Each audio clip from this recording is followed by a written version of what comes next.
उत्तर प्रदेश और मध्य प्रदेश में फंसे मजदूरों को लाने और ले जाने का काम दोनों ही रियासतों की सरकार की रजामंदी के बाद शुरू हो गया है और इसी के तहत झांसी में एमपी से आए मजदूरों का पहला काफिला महोबा, बांदा और चित्रकूट के लिए रवाना किया गया। वहीं उत्तर प्रदेश के अलग अलग जिलों से भी आए मजदूरों को मध्य प्रदेश के दतिया और टीकमगढ़ के लिए भेजा गया। मजदूरों को भेजते वक्त सोशल डिस्टेंसिंग का खास ख्याल रखते हुए बस में सिर्फ 25 से 30 लोगों को बैठाकर रवाना किया गया। अपने घर रवाना होते वक्त मजदूरों ने दोनों ही रियासतों के वज़राए आला का शुक्र अदा किया। झांसी में मजदूरों को बसों में लाने और ले जाने का सिलसिला 24 घंटे तक चलेगा। जी, वहाँ से तो जो है शिवराज सिंह जी ने भेजा हुआ है भोपाल से, और यहाँ से योगी जी भेज रहे हैं हमें। महोबा जा रहे हैं। जी धन्यवाद, हमारी तरफ से बहुत बहुत धन्यवाद योगी जी को भी और शिवराज सिंह चौहान जी को भी। हम रहने वाले हैं बांदा जिला के, जा रहे हैं बांदा जिला, आए उल्लासनगर से, वहाँ से आए पैदल चल के, वहाँ से भोपाल से यहाँ फिर शिवराज बस आया, यहाँ का भी योगी जी यहाँ से भेज रहे हैं। तो जो काम किया तो अच्छे के लिए है, मोदी जी कर रहे हैं तो अच्छे के लिए। आदमी जनता भड़बड़ाती जरूर है एक जगह बैठ के, अब वर्कर क्या करे, जब नहीं रहेगा तो मजबूरी में इधर उधर भागेगी। हम मोदी जी को देना चाहते हैं सर, जो हमको सुविधा दी है उनको भी सरकार को देना चाहते हैं सर, वो भी हमको यहाँ तक भेजे हैं। दोनों आदमी को सुविधा देते हैं सर, धन्यवाद करते हैं उनको।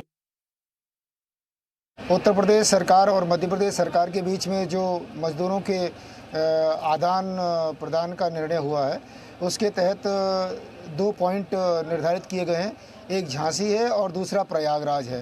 तो यहाँ झांसी में हम लोगों की ये व्यवस्था है कि यहाँ मध्य प्रदेश से बसों से जो मध्य प्रदेश के शेल्टर होम्स में हमारे माइग्रेंट्स हैं जो यूपी के रहने वाले हैं वो यहाँ आ रहे हैं, और जो उत्तर प्रदेश में मध्य प्रदेश के रहने वाले लोग हैं उनको यहाँ ले करके आया जा रहा है और मध्य प्रदेश की बसों से उनको भेजा जाएगा। जिला मंडी झांसी में यहाँ पर कमिश्नर साहब हम मौजूद हैं और सारे अधिकारी हैं, प्रशासनिक अधिकारी। और यहाँ पर जो हमारे मध्य प्रदेश में जो हमारे उत्तर प्रदेश के निवासी मध्य प्रदेश में जो श्रमिक हैं और जनता के लोग हैं और जो वहाँ पर शेल्टर होम्स वगैरह में थे वो, और इसके अलावा जो हमारे यहाँ जिनको उत्तर प्रदेश से मध्य प्रदेश जाना और मध्य प्रदेश से उत्तर प्रदेश जाना है, उसके लिए यहाँ पर काउंटर्स बनाए गए मंडलवार। और जब यहाँ पर मध्य प्रदेश से लोग आ रहे हैं तो आने के बाद से हम उनको अलग करके मंडलवार जो है विभिन्न बसों की व्यवस्था उन्हें भेज रहे हैं। दूसरी रियासतों में फंसे उत्तर प्रदेश के मजदूरों से सीएम योगी आदित्यनाथ ने सब्र बनाए रखने की अपील की है। सीएम योगी ने भरोसा दिलाया है कि सरकार सबको महफूज उनके घर तक पहुंचाएगी। सीएम योगी ने मजदूरों से किसी भी हालत में पैदल न चलने की अपील की है।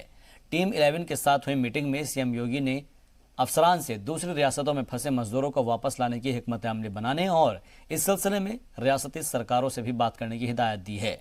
सीएम ने दिल्ली में फंसे उत्तर प्रदेश के तलबा को भी उनके घर लाने की हिदायत दी। माननीय मुख्यमंत्री जी ने यह कहा है कि अन्य राज्यों में जो हमारे प्रवासी कामगार हैं, श्रमिक हैं, वो उन्होंने अपील की है कि पैदल यात्रा न करें। उन्होंने ये कहा है कि हर व्यक्ति को, हर प्रवासी श्रमिक को, हर कामगार को सुरक्षित प्रदेश सरकार लाने की व्यवस्था कर रही है। चरणबद्ध रूप से इस व्यवस्था को किया जा रहा है और इसी क्रम में प्रत्येक राज्य सरकार से उत्तर प्रदेश सरकार के हम सभी लोगों को आदेश मुख्यमंत्री जी ने दिया है कि हम लोग वार्ता करें